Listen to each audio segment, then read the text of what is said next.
Bonjour tout le monde, c'est votre topo des marchés en ce samedi 24 décembre, hein. On est à la veille de Noël aujourd'hui. On va regarder quelques éléments là, qui ont retenu mon attention là, sur les marchés depuis quelques jours et quelques semaines, je devrais dire. Si on commence tout d'abord par le maïs, plusieurs se demandent est-ce que ça va monter, est-ce que ça va descendre, hein, une question très très très importante. Actuellement, il n'y a pas beaucoup de grosses nouvelles qui pourraient bouleverser la tendance actuelle, le marché. Donc, je crois qu'on est sur un marché que j'appelle de côté. Ça pourrait rester comme ça jusqu'au printemps, hein, à moins qu'ils nous sortent quelque chose comme on a vécu dans les 2 dernières années, là, qu'on s'attendait vraiment pas. Mais je m'attends pas à des grosses surprises. Le rapport qui va être à surveiller, si je ne me trompe pas, est publié le 12 janvier là, par l'USDA. Dans le fond, c'est le bilan mensuel, mais avec les chiffres finaux là, de la récolte 2022. C'est là qu'on va avoir une idée de l'offre, l'offre totale, l'estimation de l'offre totale de maïs américain. Du côté du maïs américain, les exportations de maïs commencent à vouloir sortir la tête de l'eau un peu. Mais il reste qu'on est très en retard là, sur les dernières années, donc la demande n'est pas nécessairement au rendez-vous. Et si la récolte en Amérique du Sud se concrétise telle qu'elle est prévue sur papier présentement, ben évidemment au printemps, quand cette récolte-là va arriver dans le marché, il va y avoir beaucoup de pression sur les prix. Fait que, ça, je vous dis que le marché est comme dans l'attente de voir si tout ça va se concrétiser avant de partir dans un sens ou dans l'autre. C'est sûr que si Dame Nature nous joue des tours cet hiver, ben le maïs pourra partir et sortir de ce corridor-là, repartir vers le haut et sortir de ce corridor.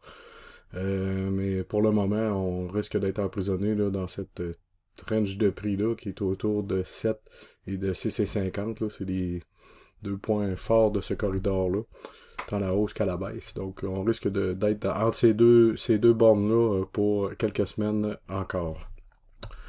Maintenant, autre élément, hein, le tourteau de soya, vous avez vu, le graphique parle de lui-même. Le prix du tourteau de soya a complètement explosé et très très très rapidement, hein.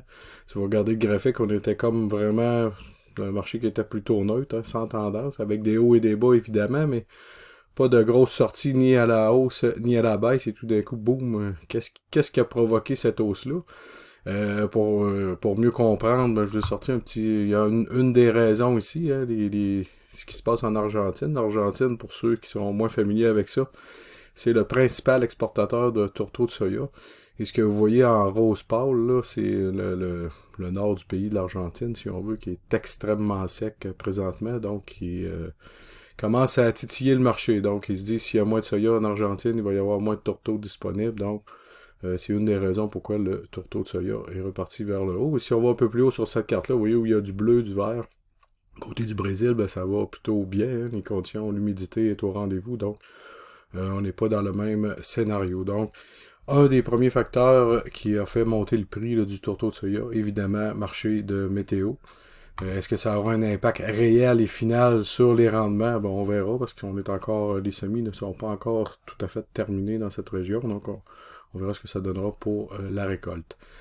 Maintenant, autre élément que je voulais souligner, ici où j'ai sorti le graphique, ce qui est en bleu, c'est le prix du tourteau, et vous voyez ce qui est la ligne orange, hein, le prix de l'huile de soya. L'huile de soya a chuté, donc vous voyez que la réponse a été inverse pour le tourteau, hein. Donc, si le prix de l'huile chute, on fait le calcul rapide. En tout cas, du moins, le marché a fait le calcul que si le prix de l'huile allait chuter, qu'on allait produire moins d'huile, donc moins de tourteau. Et évidemment, vous avez compris que le prix du tourteau repart en montant. Donc, c'est des courbes inverses, hein. Le prix de l'huile et du tourteau, souvent, là, c'est très très peu corrélé. Donc, dans cette fois-là, c'est flagrant, là. Vous voyez, quand le prix de l'huile a chuté, ben, le prix du tourteau a pris le chemin inverse. Pourquoi le prix de l'huile a chuté?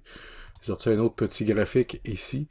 Ce que vous avez en bleu, c'est le prix de l'huile de soya. Ce que vous avez en orange, la petite ligne orange, c'est le prix du pétrole. Évidemment, vous voyez, le prix du pétrole a chuté. Entamé sa chute et le prix de l'huile a suivi. Donc, c'est quand même pas parfaitement corrélé. Vous voyez, le graphique a quand même certains écarts, mais quand même, il y a une certaine corrélation à faire entre le prix du pétrole et le prix de l'huile de soya. Évidemment, vous avez compris que c'est pour le biodiesel.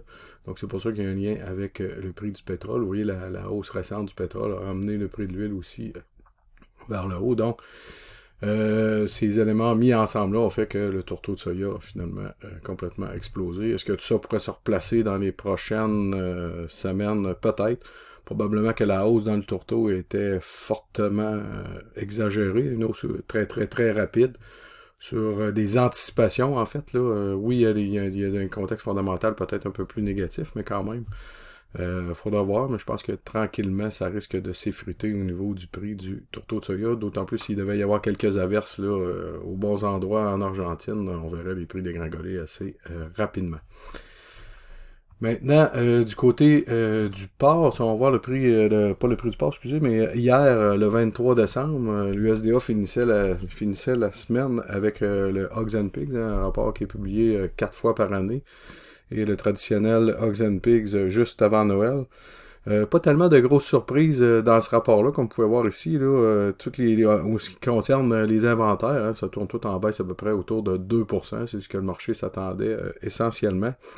Par contre, là où ça pourrait peut-être être moins positif pour le long terme, hein, on parle pas du court terme, vous avez compris que les inventaires qu'on a présentement, c'est pour les 6 prochains mois, hein, parce qu'on découle ça, donc on s'attend pas à une augmentation de la production d'ici, autrement dit, d'ici le mois de juin, en fait. Là.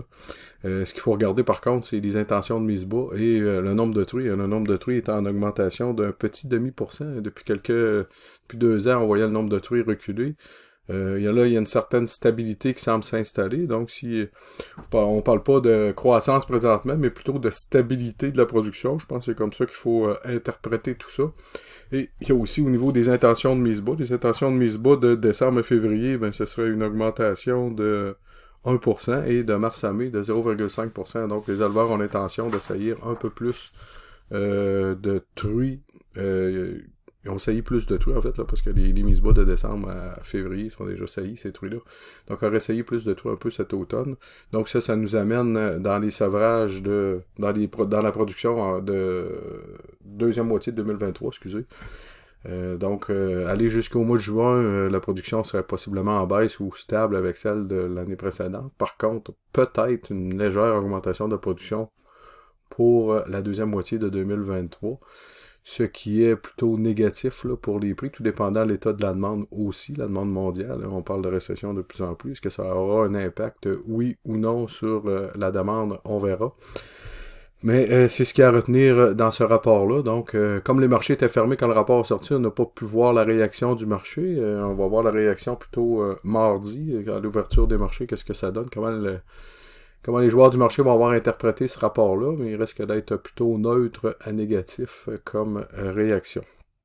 Mais je vous ai sorti ici le graphique, là, c'est le contrat de juillet 2023, le port, vous voyez, hein, c'est des prix qui sont présentement à leur sommet. On est rendu au-dessus du 300$ du 100 kg, là, avec, si on remet si on le fait en dollars canadiens avec les conversions qui conviennent. Là. À la fermeture d'hier, on était rendu à 302,25 du 100 kg.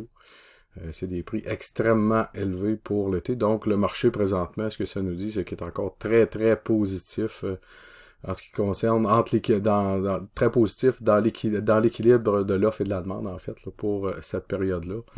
On verra si pour l'automne 2023, la confiance du marché vient s'effriter quelque peu, parce que les valeurs sont quand même très intéressantes. Donc, pour une période de 12 mois, là, le 2023, actuellement, on a franchi la barre des 260$ du 100 kg. On est même quelques dollars au-dessus pour une moyenne de 12 mois. Ça représente tout près de... ça représente tout près de 300$ par part sur 12 mois.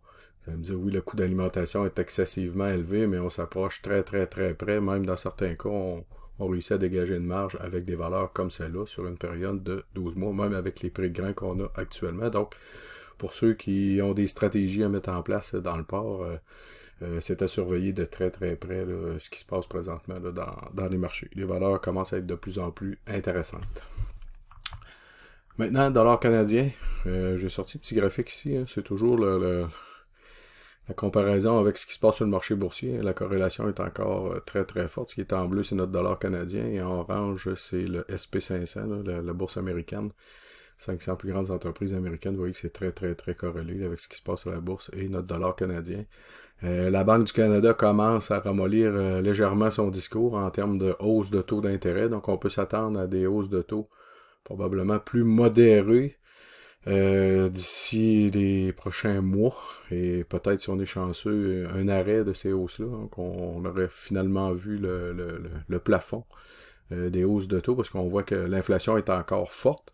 Par contre, on voit qu'il y a une certaine... on aurait peut-être vu les sommets là, en termes d'inflation, là, tant ici qu'aux États-Unis, donc tant la Fed que la Banque du Canada pourraient commencer à modérer son agressivité là, dans les hausses de taux d'intérêt. Donc, c'est ce que ça nous dit. Puis les perspectives sur le dollar canadien, les specs sont encore très larges. Hein. Certaines institutions sont très positives pour le dollar canadien, alors que d'autres sont plutôt négatives. Hein. Quand on parle du 72, 73, là, ce serait les niveaux actuels, même un peu plus bas, en moyenne pour 2023, alors qu'il y en a d'autres qui sont plus dans les 75, 76, 77. Donc, on comprend ici que quand il y a des spectres très larges comme ça, c'est que la boule de cristal est encore très embrouillée. C'était un peu différent des dernières capsules. J'espère que ça vous aura plu. Encore une fois, si vous avez des questions ou des commentaires, n'hésitez surtout pas. Hein. Vous pouvez me contacter au 418-475-6641, poste 147. C'est toujours un plaisir de jaser avec vous. Ou vous pouvez m'écrire au fournier@bernardbreton.com. Et puis sur ça, ben, je vous souhaite, moi et je me joins à toute l'équipe de Bernard Breton pour vous souhaiter de très joyeuses fêtes. Profitez-en bien. C'est une période de l'année où on peut fêter en famille, profiter des fêtes pour vous reposer. Et sur ça, ben, je vous souhaite une très bonne journée. Merci. Bonjour.